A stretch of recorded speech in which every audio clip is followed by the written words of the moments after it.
Good morning all student. मैं Mohammad Hanif, Jamshedpur cooperative college, department history, intermediate second year, chapter 10। Topic कृषि का व्यवसायीकरण।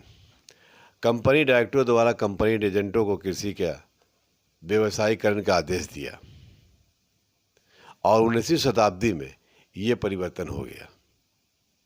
Company चाहती थी कि व्यवसाय का और आगे बढ़े, कृषि का आगे बढ़े, तो कृषि नीति का परिवर्तन हुआ, पर वाणिज्य के प्रभाव स्पष्ट दिखाई देने लगा। वाणिज्य का प्रभाव जो स्पष्ट दिखाई देने लगा। फसलों का उत्पादन मुख्य ब्रिटेन के लाभ के आधार पर किया जाने लगा। ब्रिटेन जो फसल में ब्रिटेन को लाभ होता था उसके आधार पर फसल खेती की जाती थी। भारतीय तथा गांव के रैयत के ज़रूरतों के हिसाब से नहीं होता था। जो भारतीय रैयत थे, जो भारतीय किसान जो लोग थे, उनके हिसाब से ये खेती नहीं होती थी। ब्रिटेन के पास जो अपनी सहूलत होती थी, जिससे उनको लाभ होता था, उसके लिए खेती की जाती थी, उस चीज़ की खेती होती थी।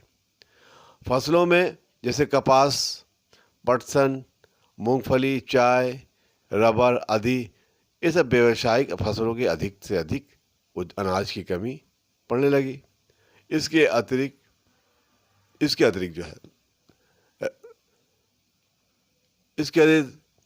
रेल एवं सड़कों के निर्माण में व्यवसायीकरण को बढ़ाया। सड़कों के निर्माण को व्यवसायीकरण में बढ़ाया। अब भारत कच्चे माल के क्षेत्र के इंग्लैंड के निर्मित कपड़ों के मंडी बनाने का अंग्रेज सफल हो गए।